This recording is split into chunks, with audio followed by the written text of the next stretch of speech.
नमस्कार, आप देख रहे हैं यूनाइटेड जेके और मैं हूं सुरेंद्र शर्मा।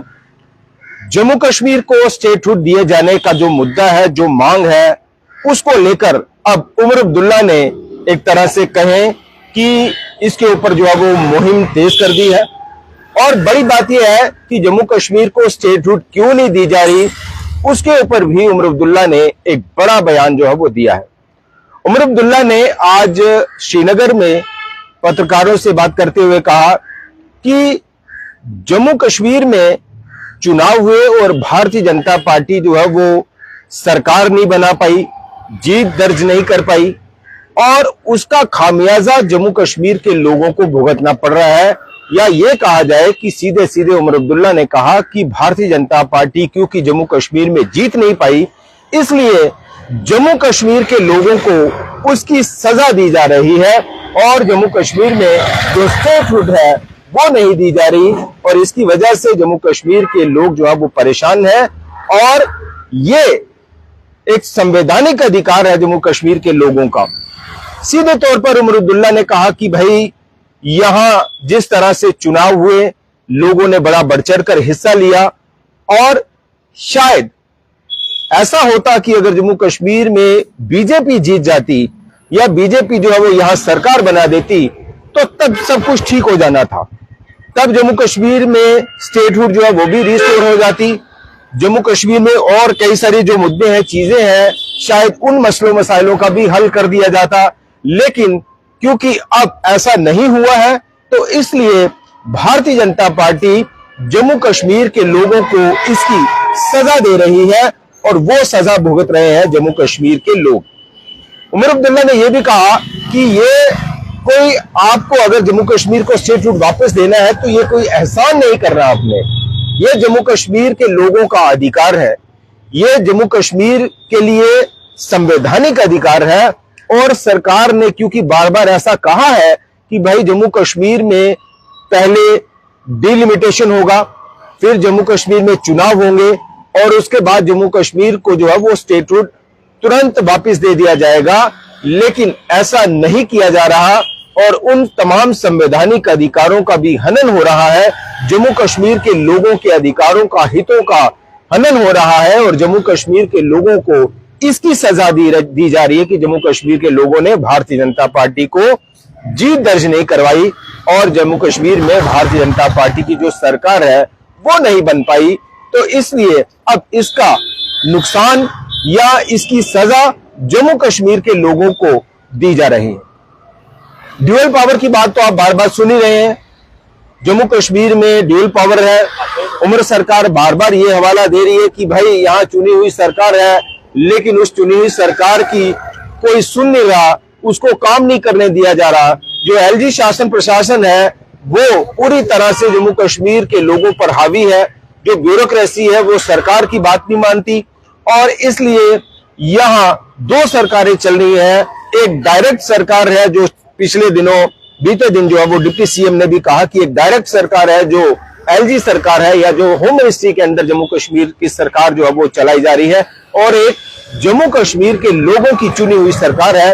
लेकिन उस सरकार को, उस मैंडेट को अंडर एस्टिमेट किया जा रहा है और यहां ब्यूरोक्रेसी अपना खेल खेल रही है और एलजी मनोज सिन्हा और उनका जो शासन प्रशासन है वो जम्मू कश्मीर के इन तमाम बातों को लेकर लगातार अपने डोमेन को क्रॉस कर रहा है।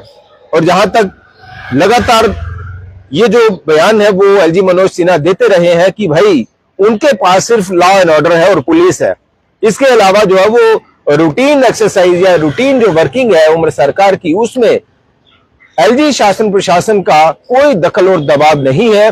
और यहां तक विपक्ष की बात करें तो विपक्ष जो है वो इस बात को लेकर उमर सरकार पर हमलावर है कि आप कुछ कर नहीं रहे, आप कुछ करने के काबिल है नहीं और इसलिए लोगों को गुमराह कर रहे हैं कि ये जो ड्यूअल पावर वाली जो बातें हैं, इसलिए आप चीजों को हैंडल नहीं कर पा रहे, आप चीजों को समझ नहीं पा रहे, आप लोगों के मसलों मसाइलों का जो हल है वो नहीं कर पा रहे। रूटीन एक्सरसाइज, रूटीन वर्किंग में भी सरकार जो है वो कहीं डिलीवर नहीं कर पा रही, हर फ्रंट पर फेल साबित हो रही है और दुहाई दे रहे हैं आप कि ड्यूअल पावर है इसलिए हम कुछ कर नहीं पा रहे। तो ये कंफ्यूजन जो है वो बना हुआ है और उसका खामियाजा जम्मू कश्मीर के लोगों को भुगतना पड़ रहा है। उमर सरकार कह रही है कि हमारे पास कुछ करने को है नहीं, और जो है वो एलजी शासन प्रशासन जो है वो हमें करने नहीं दे रहा। एलजी सरकार कहती है कि भाई मेरे पास सिर्फ लॉ एंड ऑर्डर है, इसके अलावा सरकार जो है वो जो करना चाहती है वो करे, उसको कोई रोकने वाला नहीं है, ना तो उसको कोई टोकने वाला है। जो रूटीन वर्किंग है सरकार की, उसमें एलजी शासन का कोई दखल और दबाव नहीं है। और इस पूरे आरोपों प्रत्यारोपों में कि गेम जो है वो सिर्फ एक दूसरे के पाले में डाली जा रही है और कंफ्यूजन जो है वो बना हुआ है। अब मान लीजिए 2 साल या 4 साल या 5 साल इसी तरह निकल जाते हैं, एलजी सरकार कहती है भाई उमर सरकार काम नहीं कर रही, या उमर सरकार कहती है कि एलजी सरकार हमें काम नहीं करने दे रही, तो इसका जवाब कौन देगा? और जो नुकसान जम्मू कश्मीर के लोगों को हो रहा है उसका जवाब कौन देगा? उसकी भरपाई कौन करेगा? आपकी आपसी खींचतान की वजह से, एलजी सरकार और उमर सरकार के आपसी रंजिशों की वजह से या खींचतान की वजह से नुकसान जो है वो जम्मू कश्मीर के लोगों को हो रहा है, लेकिन उसका जवाब कौन देगा? उस नुकसान की भरपाई कौन करेगा? लोगों की परेशानियां, लोगों के मसलों मसाइलों का जो हल है वो कौन करेगा? ये एक बड़ा कंफ्यूजन बना हुआ है। करीब करीब 1 साल हो गया उमर सरकार को सत्ता में आए हुए, यहाँ चुनाव जो है वो हुए, और उसके बाद भी अब तक ये कंफ्यूजन ही क्लियर नहीं हो रहा कि यहां सरकार है किसकी, एलजी सरकार या उमर सरकार। बिजनेस रूल्स का अभी तक कोई अता पता नहीं है।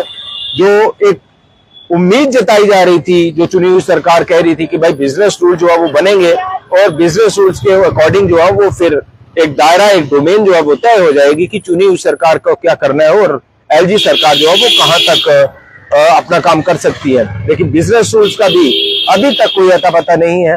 तो ये जो स्थिति है वो बड़ी अजीब सी स्थिति जो है वो जम्मू कश्मीर में बनी हुई है।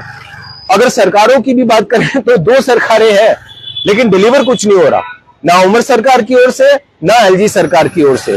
ब्यूरोक्रेसी जो है वो इस पूरे कंफ्यूजन का जो फायदा है वो उठा रही है।